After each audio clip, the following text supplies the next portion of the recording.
I'd like to welcome you to the NecksLevel podcast. The following is an interview with Dr. Justin Lantz. He is the first guest on the NecksLevel podcast, and I couldn't be happier to kick this podcast off with the man that I believe will eventually become the honorary spokesperson for the field of physical therapy. I left the interview feeling inspired and excited to share it with you. We talked about the history of physical therapy, interdisciplinary collaboration. We dove into screening and treatment for the neck. And of course, I sat back and let Justin riff like he does best. My goal behind these interviews is to bring on the best and brightest in the world of rehab, sports performance, and medicine. Well, of course, we'll find a way to talk about the neck, but as far as where else these conversations will go, you will just have to listen and find out. This is the NecksLevel podcast, and I'm your host, Scott Dickinson. Dr. Justin Lantz is a physical therapist, researcher, and educator. A Chicago native, he received his doctoral degree in physical therapy from Northwestern University and rounded out his formal education with a fellowship in orthopedic manual physical therapy at the University of Illinois, Chicago, where he was the youngest physical therapist ever to attain fellow status. After working in Chicago for a few years, he accepted a role at the University of Southern California, where I came to know Justin. He has now been with the Division of Biokinesiology and Physical Therapy at USC for 6 years. In this time, he has become an assistant professor of clinical physical therapy, an assistant professor of clinical family medicine, and most recently started and directs the USC Spine Physical Therapy Fellowship. He has no conflicts of interest with this podcast and is a paid consultant for SI Bone Incorporated. All this to say that Justin is a workhorse for the field of physical therapy. So Justin, thank you for coming on to the podcast. Thanks, Scott. I appreciate you having me. It means a lot. And hopefully I can provide some good answers for you for all these tough questions. So I met you as a physical therapy student at USC, and you sort of naturally fell into a bit of a mentorship role for me during my education. And now I'd consider you both a mentor and a friend. So thank you again for the opportunity to speak with you.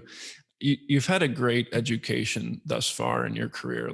You've done a fellowship. You were trained as a doctoral physical therapy at Northwestern, which is a great physical therapy school in and of itself.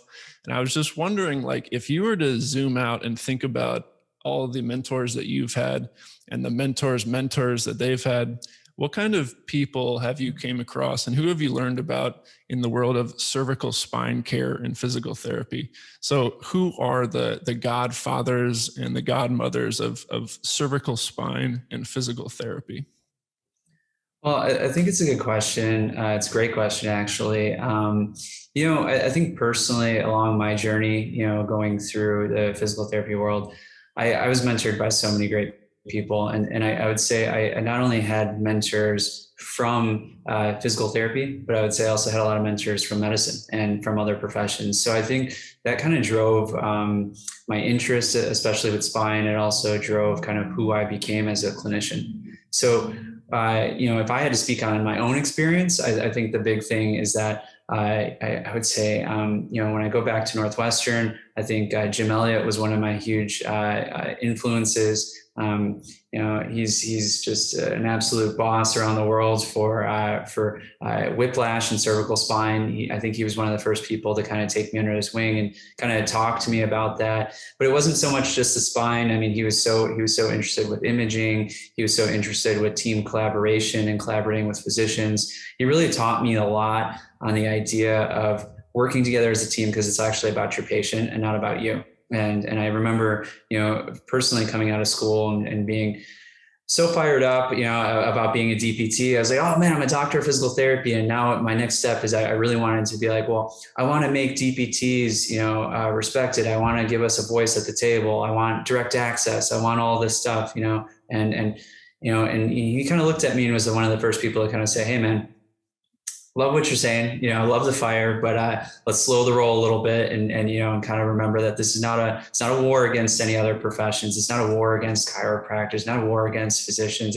It's about team collaboration. And so, you want to make those connections, you want to collaborate, you want to make your patients better, get out there and understand what people do. And it really kind of pushed me I remember one of his first words of advice was, hey, go shadow a radiologist. Go shadow a physician, go shadow an orthopedic surgeon, really kind of learn from them because they're special in their own way. And they offer a lot of skills and a lot of care and tools to your patients in different ways. So it really kind of was one of the first people to really open up the door to me to kind of think, what's past school? What's past physical therapy?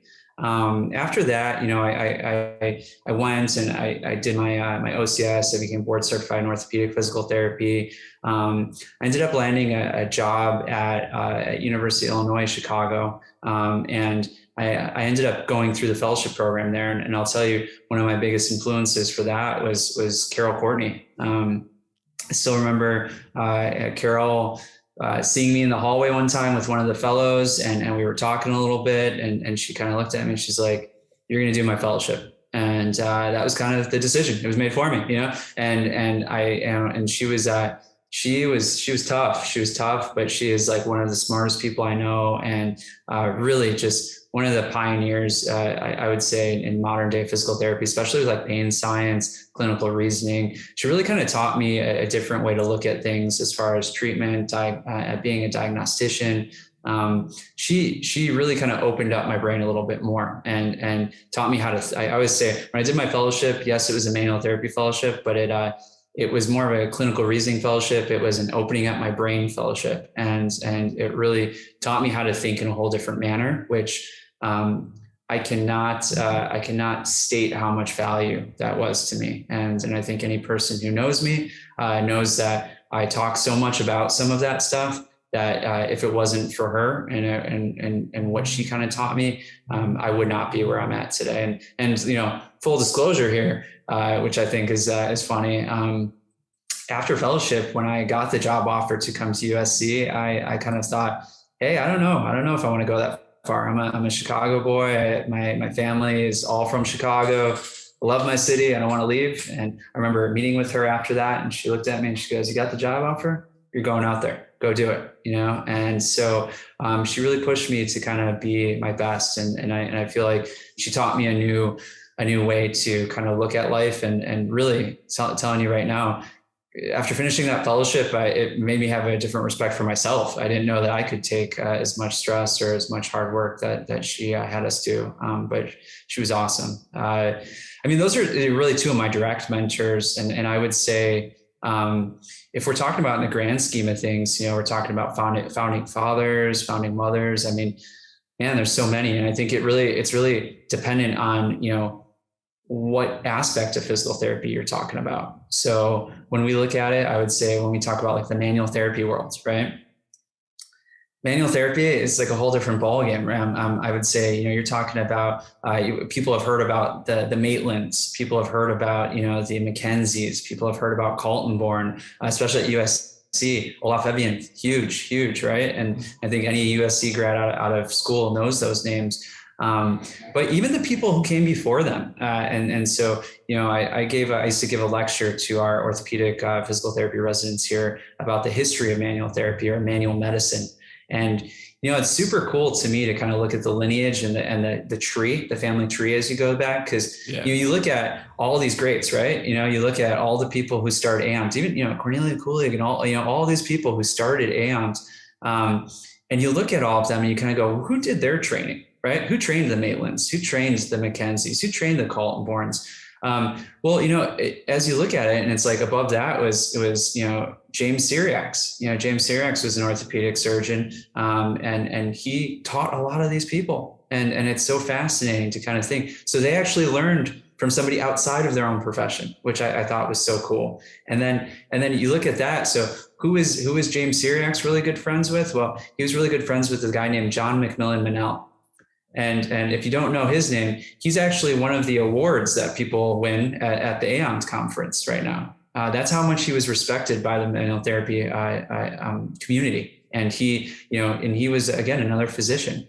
And then I think what's even funnier about that, or even more interesting, you look above that, look at their fathers. And so you look at that, and Edgar Syriacs was James Syriac's father. Edgar Syriacs was actually a Swedish physio, and who actually later went to med school and became a physician. And his good friend was James Monell, who was another surgeon out there. So it's super cool. I mean, so when you look at that, I mean, that's huge. When you look outside of our field in manual therapy, in osteopaths, we had and Andrew Taylor Still, so AT Still.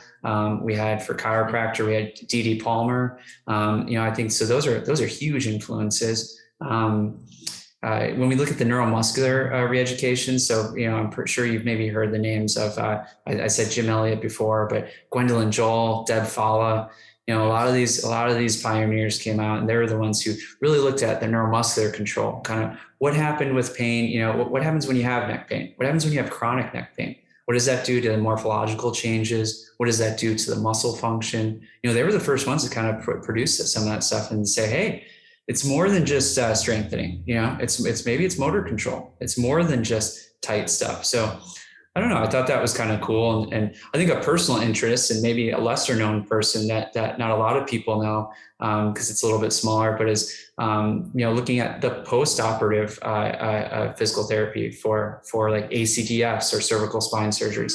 Not a lot of literature out there. And the people who kind of looked at that were Annalise Paleson. I'm hoping I pronounce her name correctly if she ever sees this, but Joanna Weibolt, these were two people that I read a lot of their studies, and they kind of looked at the whole post-op for ACDFs and cervical foraminotomies. So literature that's never been out there, which I think is pretty cool. And that's fairly recent, within the last 10, 15 years. And then you can't understate, the clinical prediction rules that everybody learns in school. So we're talking about, you got your Josh Clelands, your Emilio, Puentadora, you got your Tim Flynn's, all of the people who came out of that group, and really pushed hard for manipulation and understanding when to manipulate, when to not manipulate. Those are a ton of names, ton of influences, but I think they're all super important. And I'm sure there's so many people I didn't list. So no offense to anybody, but too much for one podcast. And what's so interesting too is that so many of the names you mentioned are still, one, alive, and two, in their career, right? They're not retired. So I think, well, one, I've such a poor history understanding of physical therapy. It's such a young profession. And it's really, I guess it's a pretty quick study, because it's only like 2 or 3 generations max, maybe 1 or 2 generations old. So it is something that I think, PT students probably don't get enough of. I wish I knew more about it. And so it's so funny to hear you saying, these founding fathers and mothers, and then I know their names because they're still publishing today. So it's crazy how young the field of physical therapy is. Definitely. And I think, like, when you look at it kind of, when you look at it, and even just American physical therapy is young, right? And so that started in the 1920s. We started out of, world wars. We started as reconstruction aids, worked our way up. That was a whole different ballgame than some of these people who came from other countries, who started out as actual manual therapists and not physical therapists, or people who started, I can go over the whole history here, and I know that's not what this podcast is about, but it's super interesting and super fascinating. And I think that the long story short is that, at the end of the day, we're all kind of going back and treating the patient, but we've learned from so many people over time. I kind of joke with people, Hippocrates was known as the father of medicine, right? Well, when you look at his form of medicine, it was exercise, massage, manipulation, and he used hot and cold, so was he the father of physical therapy as well? So it's very interesting. And we talk about, even in America here, Mary McMillan, and looking at, the founding mother of physical therapy, so there's so much that I think is really, really cool and fascinating. But when you see all of that, it gives you a better sense of identity for yourself, and kind of saying, hey, who am I? What do I do as a physical therapist? And where did I come from? Which is, I think, really cool. I do think PTs, especially for me, like I take a regular dose of humble pie, understanding that the PT profession is so young and there's so much work to be done and research to be completed. So it feels like, medicine has like just had such a nice head start on us. And now we're like sprinting and publishing as much as we possibly can and researching as much as we can. You had mentioned Jim Elliott as a direct mentor for you, and how he encouraged you to work collaboratively, mentor or shadow, radiologists and other people, other physicians. So you've, more than any other physical therapist I know, found yourself amongst physicians. So can you speak a little bit about how you found your way into that niche, and then what you've learned in the world of spine surgery, and then how it relates to physical therapy? Yeah, no, I think that's a great question. And, I'll tell you what, I probably started like any other physical therapist, and I was super nervous, super scared, palms sweaty, kind of, walking into these offices and kind of going like, oh gosh, what am I going to do? And I don't want to upset anybody. And, I was kind of nervous, about this. And I think that's a natural reaction, because we're almost, as physical therapists, I feel, this is my personal opinion, but we're kind of bred to be like that, right? We're bred to be in this model of a hierarchy model of medicine. And so it's a little scary to kind of step outside the box. And trust me, the first couple of physicians and surgeons I asked to shadow, they're kind of like, sure, well, what, like, sure, you're not doing surgery. What are you doing in here? You're not reading the image, or you're not going to prescribe this. But then it was really intriguing, because when I would be in there and kind of, just walking in there and saying, hey, can I shadow with you? I think my first time I actually went and collaborated with somebody was on a little imaging case report with Jim Elliott. And it was because I had referred a patient for, I think it was a knee complaint, and they had something going on that I was like, oh, this is not what it looks like. And they hadn't had imaging, sent him to the radiologist. Radiologist ended up getting something, and it found a ganglion cyst in their knee. And I remember meeting with the radiologist, and he was one of the coolest people I've ever met. He loved like playing video games. He was just hanging out, like wearing his scrubs, just like, oh yeah, come on in. And I remember he was the nicest person, and sat down with me, explained everything on the image, told me, hey man, anytime you want to come back, you let me know. And it just blew my mind, just to be like, wow, this is somebody that I've been like scared of. This is somebody that I was nervous to talk to. Like, what the heck? What was I thinking? And so it kind of spurred an interest in mine of like, you know what? Well, when I talked to this guy and I told him about what I had seen and what I did, he was the one who patted me on the shoulder and said, hey man, that was a good catch. That was a good catch. Nice job. And it made me kind of empower myself to kind of say like, oh, maybe I got some knowledge here. Maybe I learned something from school. Maybe this whole doctor of physical therapy thing actually did work out a little bit. And so I was talking to him, and he was very impressed with us. So I said, well, hey man, maybe I should do this more with other people. So I started shadowing in family medicine. I started shadowing in orthopedic surgery, and I talked to a ton of surgeons. When I was younger in my career, I used to like a lot of sports and stuff like that coming out of school. I think, as most physical therapists, you come out thinking you're going to do all sports and stuff. And so I was writing protocols for the surgeons for shoulder injuries, for rotator cuff, for knees, for ACLs. And I had a firm belief that when I talked to a lot of these surgeons, that the rehab program should be coming from us. Because a lot of the programs I was looking at were just stick figures that the surgeon had written. And a lot of these were outdated research. And so I stimulated a lot of conversations by meeting with these surgeons and saying, hey, I love what you're doing, but I got this idea. I think we can get our patients better, faster, or maybe get better outcomes with some of the new stuff coming out. And so I sat down showing them some of the stuff. Whether they liked that or not, they smiled a little bit, and they were like, all right, man, whatever, go write something up, And when I would, then they'd take a look at it and like, hey, this is nice stuff. And I think it really started to make me feel comfortable with that exchange. And it made me feel so comfortable that when I was actually in fellowship, I started a program at University of Illinois at Chicago, where I mentored the family medicine residents, and I mentored the orthopedic surgical residents, and they had their fellows shadow me. And I thought that was a really cool thing to kind of say, hey, now I'm teaching. And so I think it was neat. And so how does this lead and answer to your question, right? Of kind of what this kind of taught me? Well, when it came to teach me a lot about surgery and a lot about how a physician looks at it. So, what does a non-operative physician look at? How do they look at a patient versus an operative physician?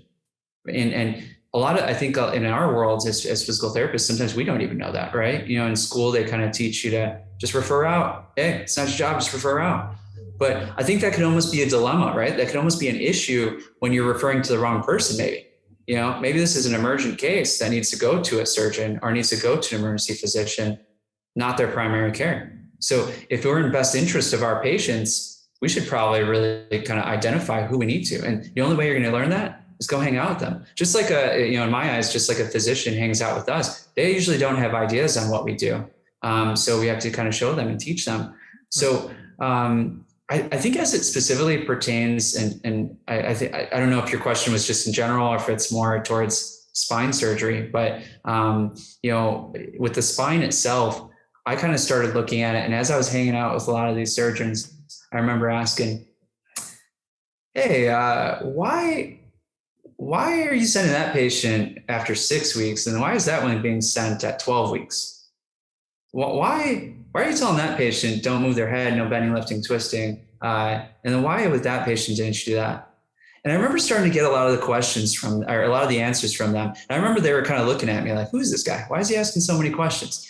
And I remember hearing a lot of it. Well, and I'm not going to say every surgeon, but a lot of the surgeons looked at me and they go, well, that's kind of what the guy who trained me told me to do. So at 6 weeks, this is kind of usually when we send this. At 12 weeks, this is usually when we send this. And so it started getting my curiosity about, well, are there tissue healing timelines? Is there research that we're looking at to make these decisions? Why do we tell them not to bend, lift, or twist when they leave out here, we told them it's okay to drive, right? Because they got to turn their head, So I started getting all these questions and kind of looking at that. So I started looking into it. And after talking with a lot of the surgeons, which they were very surprised, they're like, why would a physical therapist want to know all this stuff? And I went through and I explained, well, hey, if we're doing the rehab side of things and if we're creating protocols or rehab guidelines, we kind of need to know what's going on with this stuff. We need to know, how are we not going to hurt the patient? How are we going to be careful?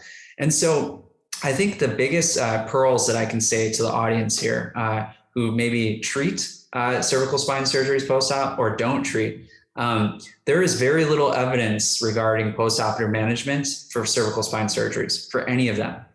And I'd go as far as to say that there's no established guidelines on what to do. So one hospital could be completely different than the other hospital.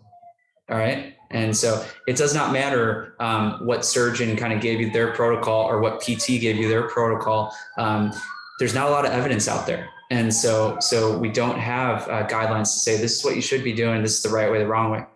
On top of that, I think what's even more interesting, there is no evidence out there at looking at postoperative precautions after cervical spine surgery. Now, there's limited evidence for lumbar spine surgery in both of those categories, but there's none in cervical. So that should kind of have some light bulbs going off in people's head, kind of like, whoa, so what are we doing here? That should start spurring questions about are we doing it the right way? And I guess my questions, and I don't know if you've ever had these, Scott, where you can kind of look at it, but does it ever make you kind of wonder after I just said that, kind of like, well, what do I do with my patients? And am I doing the right thing? Am I getting good outcomes? And am I getting as good outcomes as I think I'm getting? And is it due to me or is it due to the surgery? Is it due to the healing?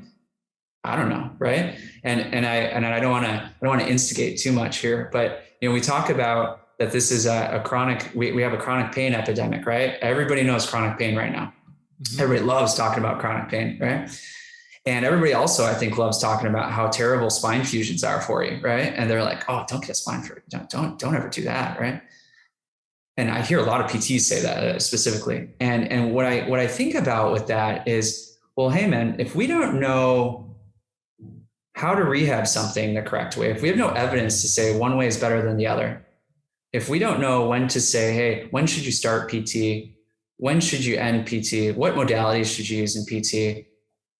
Then it makes you it really begs the question to kind of say, are we part of this chronic pain epidemic? We always blame it on the fusion to say, well, maybe that was the wrong patient. Maybe they shouldn't have gotten the fusion.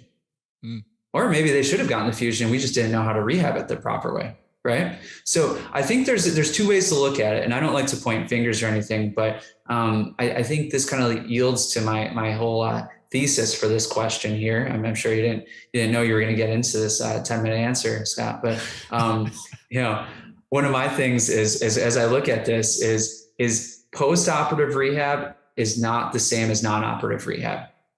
And I will tell you right now, if you're using the neck pain clinical guidelines for your post-operative patients, as they are stated right now, it's probably not the best thing. It might be something good to extrapolate on, but post-operative care is different. And so I think what I teach my spine fellow is that in post-operative care for the spine specifically, or any other joint, but really the spine, there are surgical factors that you need to be aware of. There are patient-related factors you need to be aware of. And then you got to integrate what available evidence there is. And then lastly, I think what's so important with post-operative care, and this is actually kind of the cool part here, we are a big part of post-operative care, but we are part of a team. And so I always tell everybody it's team collaboration. And so you want that autonomy, you have it with a post-operative patient. You just need to be willing to step up to the base and actually collaborate with everybody. And so I think it's a great opportunity to sit there and take a look at imaging, take a look at the labs, and manage the infections and wounds, right, with the team, making sure you're speaking with the surgeon, taking a look at those operative reports and kind of saying, hey, what kind of screws did they use? What kind of graft did they use? When did they stop? Was it a traumatic injury versus an infectious account that they needed the fusion? Was it a degenerative issue? Were they myelopathic? Were they radicular symptoms? Those are all factors that affect your rehab. It's not so much to say, hey, the patient had neck surgery, so I guess I'll do the neck program, right? So I always say, I think that's the cool part though. And I think that's something that we should be proud of, because that is our ball game. And I think, I'm not going to speak for surgeons, but I will say a lot of surgeons, their ball game is operate and make sure that they unloaded the nerve root, that they unloaded the area that needed it. Then they expect us. And if we as physical therapists say, hey, we are masters of movement or masters of function, then guess what? We got to look at all those factors, because all those factors affect inflammation and healing and all the other stuff. And that's all going to affect function. So that's my little soapbox for that question. But hopefully that helps with giving some people some pearls. One thing coming out of PT school and then, going into residency, I was very gung-ho to speak with as many physicians as I could, say they didn't provide a post-op protocol, or I had a question about their referral, whatever. I was gung-ho to call these offices and get on the horn with these physicians or these surgeons.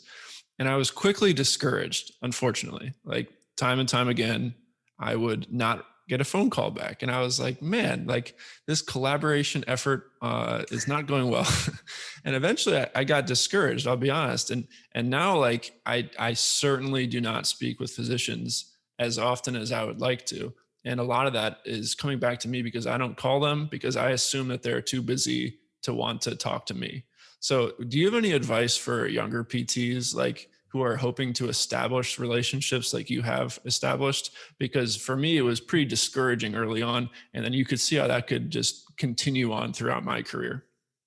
Absolutely. I think it's a great question. And I think the first factor that's a major bias, and I would say that I didn't mention, which I should mention, right, is that I've always worked in healthcare systems, right? And so I worked at hospitals, and I would say, certainly if you're in a hospital, whether it's inpatient, outpatient, but you're in part of a healthcare system, reaching out might be a little easier. And the way that I look at it is, if you can get their direct contact, right, their emails, get in touch with their nurse coordinators, maybe even get in touch with their PAs would be a good start, and kind of going through and saying, hey, I would love to come and meet you and chat about maybe a patient or two that I have.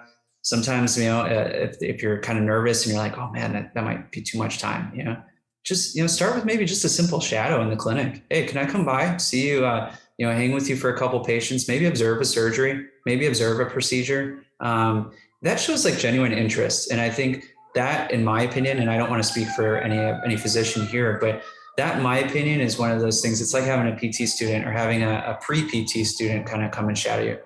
It's no sweat off your back. They're kind of just there, a fly on the wall, kind of just watching. But I think it shows your initiative. And I think, and this is kind of, again, my opinion and probably my bias, but from a lot of physicians I've talked to, oftentimes, most of them just don't know that what we do, what we want to do, and they don't know how much we know. And so we sometimes, I think, take it a little bit personal. To be like, they didn't call me back. They didn't do this again. They didn't. Yep. And we're busy too. So I don't like using the busy thing as an excuse. I hate that, because I tell every physician I work with, I'm like, dude, I'm busy too. I'm seeing 15, 20 patients a day, so I can still make time. But I think it's really establishing that open dialogue. And I would say, if you're a PT outside of the healthcare system, maybe you own a private practice, maybe you're out there, I urge you to kind of maybe see where your referrals are coming from, or maybe just the clinics that where you want to get referrals, and kind of going and speaking, maybe showing up at the office saying, hey, I was wondering if I could talk with so-and-so, love to come and shadow one time, maybe love to have lunch one time, to actually just get to know them a little bit. And I don't like to be cheesy, so I don't do this. My thing is, I don't do this for referrals. We get a lot of referrals here. I don't try to meet people for that. I try to meet people because they're just people like us. And I think we need to look at it like that. These are a physician and surgeon. We need to look at them as their equals like us and people. And so, and I see nothing wrong with two people having lunch, two people learning about each other's jobs, trying to help each other out and trying to help their patients out.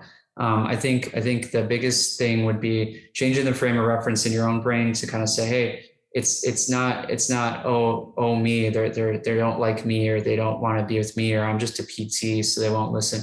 I think keep trying, and don't feel bad to keep trying, because eventually they're going to get that message to be like, hey, this guy's called like 20 times, maybe we should let him in, and see. And worst case they're going to do is say, hey, Scott, no, sorry, man. I don't have time. I don't have this. Okay, cool. Yeah. Well, they're a person, and I don't think you should judge them on that. I think it's okay. Hey, that is the best I could do. Move on to the next. I think my one piece of advice would be, and I would, I'm not going to say this is across the board, but I had most success first starting with radiologists. They love teaching, and probably because most of the time they're sitting in a dark room by themselves most of the day. So they like teaching and talking and going through cases, because they don't get that clinical aspect. So imagine only looking at images all day and then being able to like hear about the actual patient. And you're like, oh man, that's why their image showed that, right? And so it's kind of cool. And I have a lot of friends who are radiologists. I also encourage starting in like a family medicine clinic or an internal medicine clinic, just to kind of get a look at it, because while they might not see as much MSK or orthopedic, and I'm speaking to my ortho people here, you are the specialist in that. And most family medicine and internal medicine people view you as a specialist, as a like, hey, I don't really know this, it's back pain. So I'm sending it to you because I think you're the one who knows what to do, right? And so I think that's a cool thing. And so there usually is a little bit more, I don't want to say more or less, but there seems to be an expression of appreciation for the physical therapist coming in. And so kind of seeing as a specialist to kind of join their clinic, and, you might get those opportunities to shadow, and they look at you and say, hey, what do you think about this? You think they need PT? And so I think those might be good places to start. You can even start with nurse practitioners, physician assistants. I think those are great opportunities. I think that there's a lot of avenues, and I think we just have to be creative with it.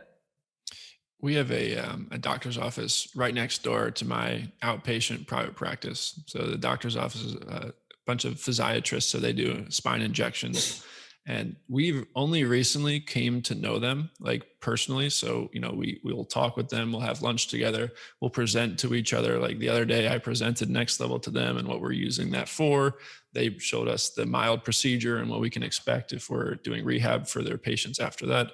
And I can tell you, like, there's just a feeling of warmth and like comfort when you see a patient that is mutually being followed by both us and the physician. So it just feels much more comfortable. You feel like you're a part of a little tribe when you do start to get to know physicians. So you're just less on an island. And like you said, they're just people, and they're ready to have a conversation with you too. So there's like so many reasons to get after it. And then, yeah, I bet you, because, as an outpatient private practice, you need referrals to stay alive. And I bet you, if they like you, if you've had lunch with them, if they know your name, they're going to think of you when they need to refer a patient to somebody. So it goes both ways. And I think you bring up great points. The other thing I'll say is that as a salesman for NecksLevel, all I'm trying to do is get demos with clinics for PT or for surgeons or physiatrists, et cetera. So I'm trying to present NecksLevel to these people. And you're 100% right. The easiest time of the day is lunch. They're going to be eating, and they can just sit and listen to somebody or watch something or have a conversation during lunch. That's like your number one location or part of the day to go to. Like that is always available for somebody. So definitely target the lunch hour if you're going to do something. And especially if you bring them lunch, it's all over. You've won. So everybody's got to eat, Everyone's got to eat. It's got to eat. Yeah. So we talked a bit about post-operative management for the spine, for the cervical spine.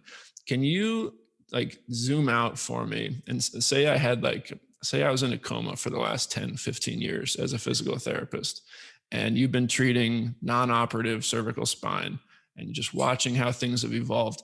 Can you talk a little bit about how and if cervical spine care from physical therapists has evolved in recent years? Like, catch me up if I haven't been paying attention, because honestly, now that I've been out in the private practice section for a while, I know that my colleagues or other physical therapists don't read literature.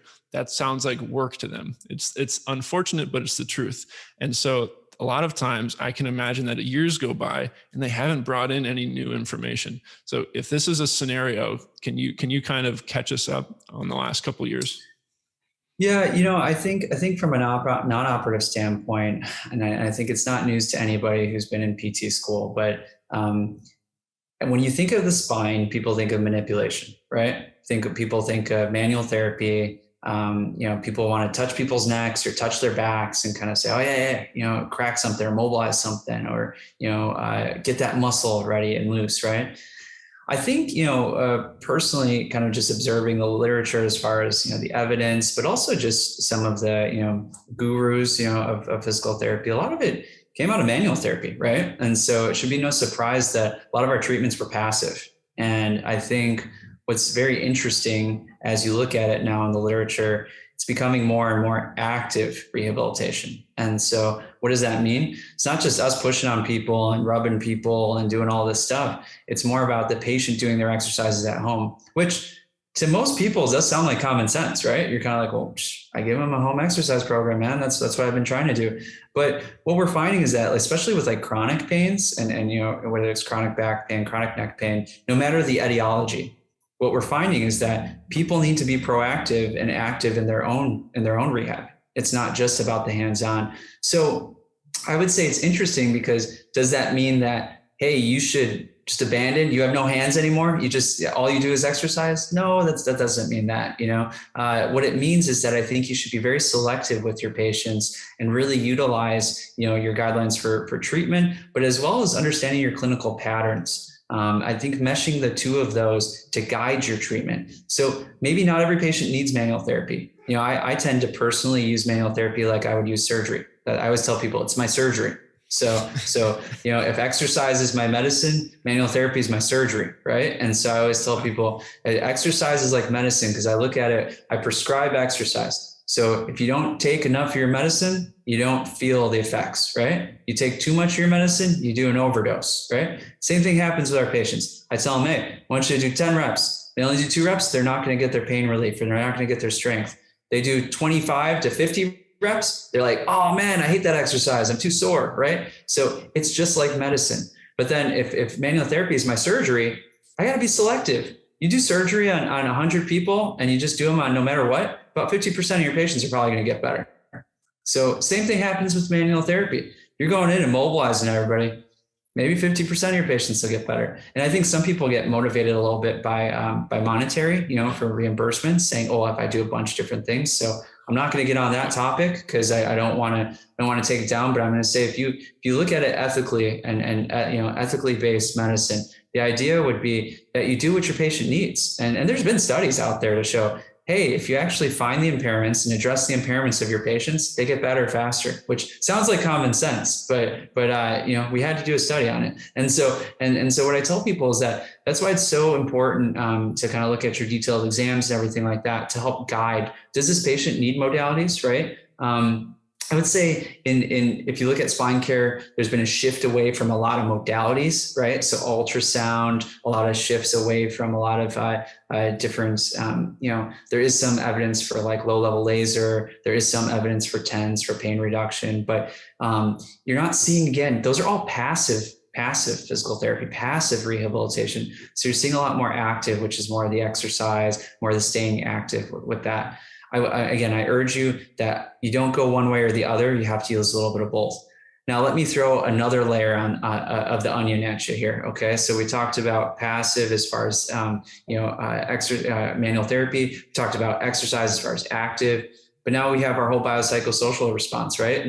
And we're looking at the biopsychosocial model. So understanding that psychologically informed practice is also important. But we still haven't, there's not enough evidence out there to say, is it for everybody or is it for some people? And, it doesn't mean every person who comes in with chronic pain needs psychologically informed therapy. It doesn't also mean that every person with acute pain doesn't need psychologically informed therapy. I think we need more literature on that, but I think it's important to understand that that's another tool in our toolbox now. And it doesn't mean we're psychologists. It just means that we have to be better at identifying who needs that further psychological care. Does that make sense? I'm not sure. Did you also want to know kind of my personal growth in this, or just kind of overall? I would love to know your personal growth. Like I love manual therapy. Like that is totally my bias. And so I dish out a lot of surgery to my physical therapy patients. So yeah, I would love to hear how you've evolved personally. Yeah. So, I would say coming out, doing a manual therapy fellowship, I was all about doing my manual skills, but I would say, as I mentioned before, Carol Courtney really told us, hey, it's about clinical reasoning, about when to use your manual therapy, not about doing it to everybody. And I will say, I'm very selective with my stuff. I will tell you my overall thing. I just kind of talked to you about my balance between exercise and active treatment versus passive. But I'll say, the one thing that I've noticed with the spine that I think we often do too much, and I'm speaking from experience, not from evidence here. Okay. So I'm just fair warning everybody. Less is more. And so I often see a lot of patients. I have the unique situation that I tend to be the therapist in our clinic that sees a lot of complex spine. And so I'm the person you see after you've seen 7 therapists, or you've seen 3 surgeons, or you've seen 2 pain management people, or maybe you've seen all the above. And most of my patients get here and they're like, hey man, how are you going to get me better? It's almost like my patients don't even come to me and say like, hey, can you get me better? They're more like, hey, prove to me you can get me better. What are you prove to me Yeah. So I'm like, whoa, I'm already on the defense, Yep. So I sit there and I kind of look at it, and it's a unique perspective, because as most people would kind of consider that as like, oh man, that sounds like a tough, terrible caseload. Actually, the cool part is I actually got to see all the stuff that didn't work and does work for this patient. You just got to listen to it. And so something I always teach my fellows, residents, and students, it's my little ism. Okay. So a Lantzism here, is the idea of that, your patient's going to tell you exactly what's wrong with them and how to get them better, but you got to listen to them and you have to ask the right questions. And so you just got to sit down. If they're stiff, they're going to tell you they're stiff. And that's going to help you lead to kind of like, oh, maybe I should do a little bit of manual therapy. Maybe I should do a little bit of this. Maybe we need a little bit more stretching. They're going to tell you they're in pain. What are you in pain for? Is it because I'm depressed because now I can't lift my kids? Now I can't go to work and now I'm angry? Oh, well, sounds like some stuff I can help with, some stuff I can't help with. Maybe this person does need a psychological intervention, right? Oh, I got tingling into my genitals. I got, I'm having incontinence, and I get, every time I sneeze, I get back, oh, that sounds like a surgical indication, So, kind of going through that and kind of thinking about that. And I think when I look at it from a physical therapy, when a patient really has met the idea of, hey, I'm a conservative care patient, I just want conservative. That's what I'm appropriate for. I look at it and say, well, what are you doing? And most of these patients, I'll tell you, I'm doing these 25 exercises that I got from my last 5 therapists, and I'm in so much pain. And then I look at them, I'm like, all right, well, why don't we stop doing those? And why don't we focus on just this? And the first reaction I get from most people is, are you crazy? You're telling me to do less? Like, my physical therapist tells me to do more. I want more. I should be in pain when I leave. And I stare at them and I go, 1, I never want you in pain when you leave. And 2, if you're doing it right now and you're still having pain, is it working? Yeah. You know, like, and so it's a weird concept, but I think it's being systematic in your approach. You know, I personally try, hey, I'm going to do these treatments, maybe 1 or 2 treatments, maybe even 3 if I get a little crazy, if I'm feeling a little crazy. And you know, and I'm telling you right now, I see patients for 30 minutes. So I don't, not saying everybody's got to do this, but you know, I treat it like research. So I control one variable at a time. And so I say, hey, you know, if I'm treating cervical spine today and I'm thinking mobility, I'm going to do this technique for manual therapy. I'm going to show them this mobilization for home that represents what I did in the clinic. And when they come back, if they're in more pain, then guess what? Maybe it may or may not have worked, right? If they come back and say, man, I feel great. Okay, well, maybe that was the issue. So kind of going through and again, less is more with your patients. There's been studies to show that, like, I think there's a study that showed that like your patient only remembers about 15% of what you say when they leave the visit. So 15 or 15? I think it's 15. And it was, and don't quote me here, but I want to say when I read that, it was years ago, but it was so low that I kind of thought about that. And I was like, I should probably stop talking as much. You know, I should probably focus on the important things to talk about and not try to, like, you know, change everybody's life in one session. You know, maybe show them the plan of changing their life and then kind of focus as we go through. So, yeah, I mean, I think that helps. And lastly, I think, you know, for what I've been really changing my practice into is really understanding the patient's journey. I think one thing that we sometimes as physical therapists tend to do, we want to jump into treatment. Right. So when I kind of hate when people ask me, they go, how do you treat your patients? And I always tell them, I don't really like when you say that. Like, how do I manage my patients is a better word, because I see myself as almost a provider for them, right? Primary care provider. That's what we are. We can be. We have the skills to do it. So I always sit there and I say, well, how am I managing my patient? Well, I didn't just give them exercise. I didn't just rub their neck. I told them, hey, we're going to work on body mechanics. I helped them with work ergonomics. I taught them when to be aware of when they tense, when they stress. I taught them what to do in these modes. I also taught them what the red flags are. So if they start, you know, peeing their pants or falling on the ground, that they know, hey, this is get to the ER, right? Mm-hmm. This isn't a wait and call my surgeon there, you know? So, and when you look at it that way, we do all of that as physical therapists. And I don't do anything unique for my patients. I stick to the basics. And I think I understand their journey, how they got here. I understand kind of what they need. And then going from there, kind of saying, well, we do all this for managing our patient, you know, and that'd be kind of my approach. But this has evolved over time. I'm sure there's people who agree and disagree with what I'm saying. And you know, but this is just my personal experience with my patient population. Sure. So you talked about, you know, sparingly using manual therapy. And one thing that always echoes in the back of my head as I'm approaching manual therapy for someone coming in with a neck complaint is ligamentous and vertebral artery testing. And I gotta be honest, I received conflicting messages from different clinical instructors or from my professors at USC. We are clearly not all on the same page on if it, one, needs to be done at all, two, if when we do it, it's effective and we know we can interpret the results properly and adjust our treatments as such. Where do you stand and what do you think about, say you want to do a manipulation or mobilization for the upper cervical spine? Can you talk about your flow through your head to make sure that you're doing it safely?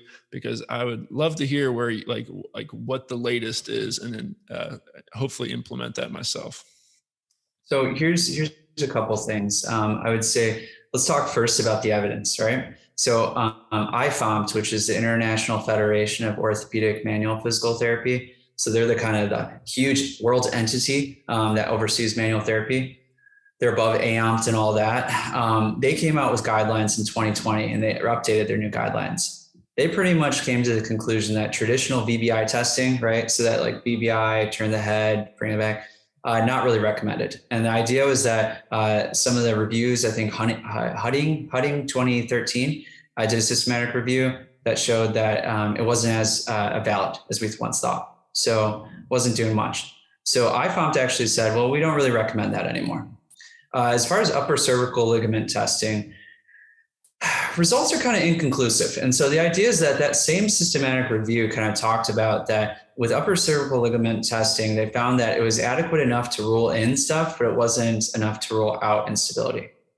And so when you look at that, kind of helpful, maybe not, right? And so I think personally, I always encourage my students, residents, and fellows, still do it. Do you know what I'm saying? Still do it, because if it's not going to hurt your patient, I want you to. Now, when I say if it's not going to hurt your patient, I'm not just saying that on the side here. I'm actually talking about risk-benefit ratio. And so if you got a patient who's highly irritable, or you are highly concerned for, say, they were in a motor vehicle accident and you think they actually do have a fracture dislocation, you definitely don't want to compress their cord, if that's the case, right? And so I think you have to kind of take that with a grain of salt, because a patient like that might be, hey, we send this patient right out. They need a CT right away, to see what's going on. The new guidelines really kind of say, in the way they make it in a nice tiered step process. I've been following some of your posts, Scott, and I think, one of your article reviews should definitely be over this article if you haven't done it already. The IFOMS guidelines, it's by, I think Allison Rushton was one of the lead authors, but like Tim Flynn and a couple people were on there as well. So, but what they talk about is that a good screening option always starts with your patient history, right? And so this kind of leads back to what I was talking about earlier, as far as making sure that you're understanding the patient's journey, how to get here.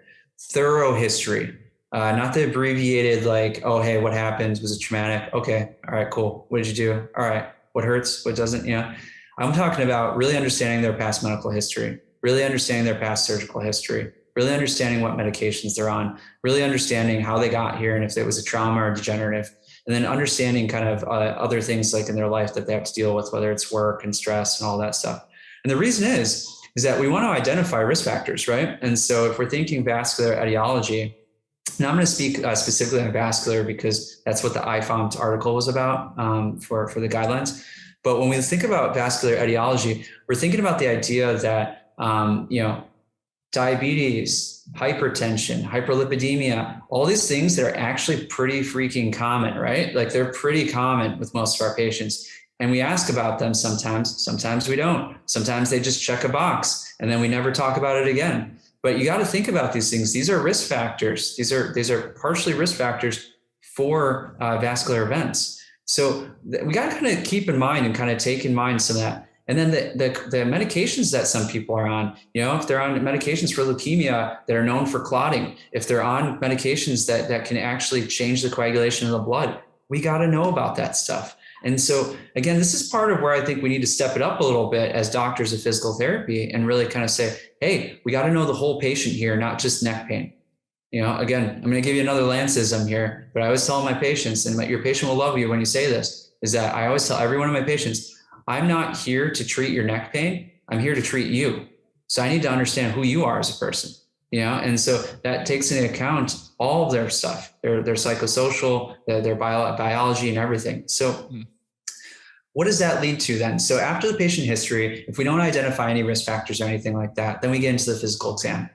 Physical exam, if you're concerned, and this is for patients who really show, I'll preface this with patients who show with neck pain, headaches, and or oral facial pain, okay? Because these are the areas where you can actually get cardiovascular events here, vascular events specifically. So what we look at is, I think screening starts with blood pressure. So making sure that you can see if this person has hypertension. One thing that might be new to you that has been added, and not a lot of people do this, is palpating and auscultating your internal carotid artery. So we're listening for any kind of, So we're listening to any kind of bruits. We're listening for feeling for any kind of pulsating mass, or we're looking for any kind of asymmetry and flow from one side to the next. And so what do you mean by again, pulsating mass? Yeah. So I was curious about that as well when I read that. And so the idea is that if there's any kind of clot formation or any kind of pulse in there, so you would actually see or feel a kind of a larger mass on one side compared to the other. Okay.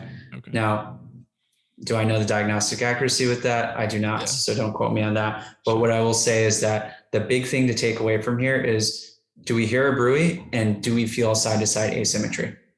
And so I think that should really kind of tell you and kind of saying, this side doesn't feel like that side. Patients complaining about all the symptoms on that side. Maybe let's hold here. let's go get some further imaging. Let's see what's going on, right? And so I think after that, the other thing that we want to do is make sure we're going through a thorough neurological exam.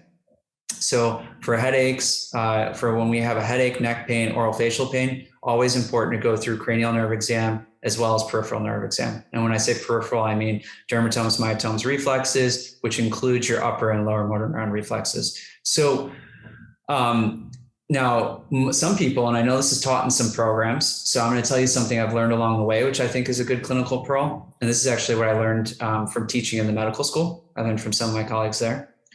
I was always taught you only do a neurological exam if somebody comes in with numbness or tingling. That's what I was taught in PT school, right? Yep. Yep. When you talk to most of the physicians, they say the person that you should do a neurological screen on, not a whole full neuro exam, but like a neurological screen, should be every patient with neck or back pain. And the reason is it takes 2 seconds, but it establishes a baseline for you. And I'll give you, Scott, I don't want to take up too much time here, but I'll give you a prime example of this. I had a patient come in maybe 2 weeks ago. I was seeing him for back pain, came in with severe neck pain. And he told me that a pipe burst in his building and he had slipped and fallen. He had hit his elbow, his shoulder, his neck, a little bit of his head. So he didn't lose consciousness or anything like that. But he was having killer neck pain. So he went and saw his primary care physician a couple of days later. They did an x-ray on the neck. They said, hey, let Justin kind of go through. He'll tell you about it. We don't see anything here, but maybe he'll see something. So he brings in no acute fracture or anything like that on my view. So I'm talking to him a little bit more and he goes, yeah, I just haven't been feeling well for the last week. I'm just having issues. I don't know. I just haven't been off. And he was very active. He's a 75-year-old, very active, goes to the gym. So he goes, I've been laying off, not working out and stuff.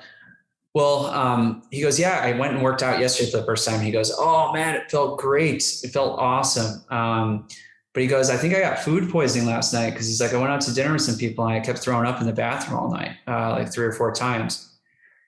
So I'm taking a look at him. I was like, well, that's not normal, right? And so I'm going through, do his cranial nerves, look pretty good. I do his peripheral nerve exam. He's hyperreflexive on everything. Having him move, said he's hyper.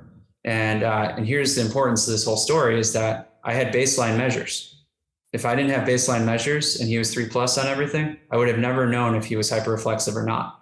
Does that make sense? Mm-hmm. And so he was 2+ before when I saw him. So most people would be like, that's not that much. But now with his signs and symptoms that he's having, he was dizzy, he was having headaches, feeling a little unstable. I said, hey man, I think you have a concussion. And I was like, did they get a CT or anything of you? No, it's just neck x-rays. All right, well, I'm going to go send you over for a CT. Call up one of my radiology buddies. We get him in for a CT. He's got subdural hemorrhaging on both sides of his brain. Had to be admitted to neurosurgery, same day. And so I always tell people like, some of those symptoms you could say, hey, yeah, you should have just picked up on that and sent them anyways. But I think you also have to do a thorough physical exam. And so I think with all PTs, I tell them neuro exam should, you get a spine patient or somebody who even think about spine is on your differential, just do the neuro exam, do the neuro screen. It takes 2 seconds, but make sure it's thorough. Dermatomes, myotomes, and reflexes. Don't just do one. One doesn't mean anything. So somebody goes, I have tingling. You got to do everything. So, and then lastly, in this document, they talk about contraindications and relative contraindications to manual therapy, which I think are pretty standard, self-explanatory, as far as, cancer, masses, osteoporosis, stuff like that. Mm-hmm. And then I think, you got to think back to your patient medical history. And then lastly, I think before you do anything as far as ligament testing and then going into treatment of manual therapy is the idea of thinking about weighing the risk versus benefit ratio. I will mention right now, it's, cervical manipulations are a very, very low risk for a vascular event. However, there is a risk. Okay. All right. So I think I read in the paper, it's like a 0.006% chance, which is less than like NSAIDs, which have like a 6% chance of a vascular event, which everybody uses, right? But I think it's still a chance. And so, and I'll leave you with this, why this is so important. I sometimes get consulted for like medical legal cases, and they usually involve manipulation because somebody had a stroke or somebody had a cardiovascular event. And the prime thing that they're looking for is one, are you allowed to do this in your practice act? And 2, did the person screen beforehand? Those are the big things. And so I think it takes 2 seconds, cover your own butt, be safe for your patients. And you really, you could really potentially save somebody's life by kind of modifying your practice and looking at this. And again, we have the chance as DPTs and doctors of physical therapy to save lives. We just got to look for it. I haven't talked to you in a while, and I'm remembering why I just latched onto you in PT school. You just got so much good stuff coming out of your mouth. It's awesome. So, you've been at USC for 6 years now. You've started a spine fellowship there. Can you just, like, from a broad view, talk about what kind of impact you want to have on the profession? Yeah, I think one of the big things that I've kind of looked at over the years is that I personally want to just continue to make us better. I want to make us smarter. And I'll tell you right now, Scott, you're probably, I don't know, maybe like almost 10 years younger than me, right? And kind of going through that. But I'll tell you right now, all of you are coming out of school right now. Every student is way smarter than I ever was. And man, you're getting so much more knowledge, so much more education.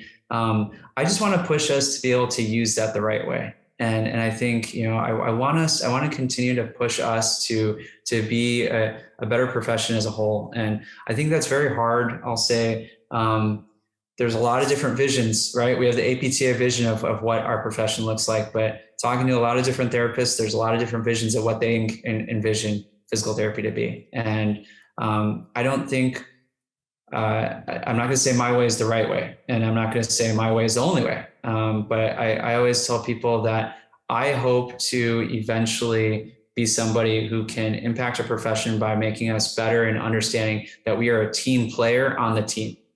I just want us to be on the team. And so I would say, one of my goals in life was to not have this hierarchy model of medicine, and to have a model where we're all respected as doctors of our own professions. And so that means no disrespect to any other person on the team. It just means we're all team players. So I think honestly, if we're sitting at the table, I think the surgeon should respect the physical therapist should respect the radiologist respects the physiatrist respects family medicine, and we all go that. Not one person is better than the other. So I think we all play a very important part, and we need to remember that this profession, any of the healthcare professions, it's not about you. It's about your patient. And so, I hope to really impact that. And the fellowship was one way to get us there, because I think I really wanted to make sure that if we're gonna talk the talk about being doctors of physical therapy, then we should walk the walk, and we should really know what we're doing.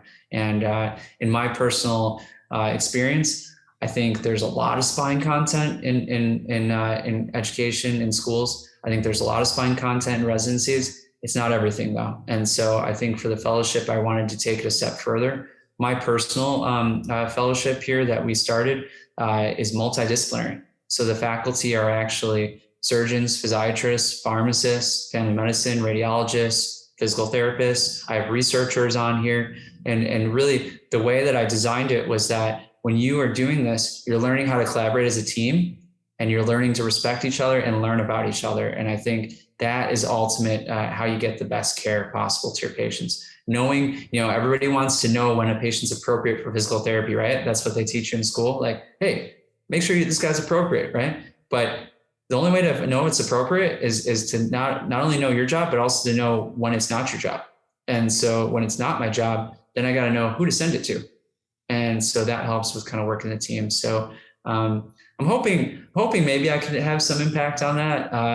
And I'm really trying hard. I'm part of the North American Spine Society, which is a multidisciplinary society. And I would encourage anybody out there who likes spine to join. And I know it's one more society, it's another part of money, but we are severely needed because it's majority surgeons, and these surgeons are asking for non-operative providers. They're asking for other people, and it's a full society. It includes physiatrists, family medicine, radiology, chiropractors. It has everybody on there, and we are such a small number on that. But I'll tell you, I'm actually on their guidelines committee to help with establishing clinical guidelines of how to diagnose and treat disorders. And we have our APTA CPGs that most people know. there's other CPGs out there. And I think collaborating with these other providers gets us a seat at that table. It gets us a voice. And I think that's how we got to sometimes change the profession if we're going to move in that direction. Yeah. And so for anyone listening that is in the PT profession, hopefully, or perhaps young in their career, I really would consider going out to USC, if not for an orthopedic residency, then for the spine fellowship. Like Justin he's a freaking maverick in the profession. And hopefully that has came across throughout this podcast. So Justin, thank you for your time today. It was really fun to catch up with you, and I really enjoyed it. Absolutely. Thank you so much for having me, giving me this opportunity. And, it was great catching up again. It was great to see you again. And I couldn't be more proud of you with all your ventures as far as creating NecksLevel and just doing what you're doing. Seeing you coming from a student and moving all the way up. I mean, it's been very, very cool. It's been it's an honor for me to watch your career. So I continue to be excited to watch you grow and to blossom into what you're doing. So thank you again. Thank you, Justin.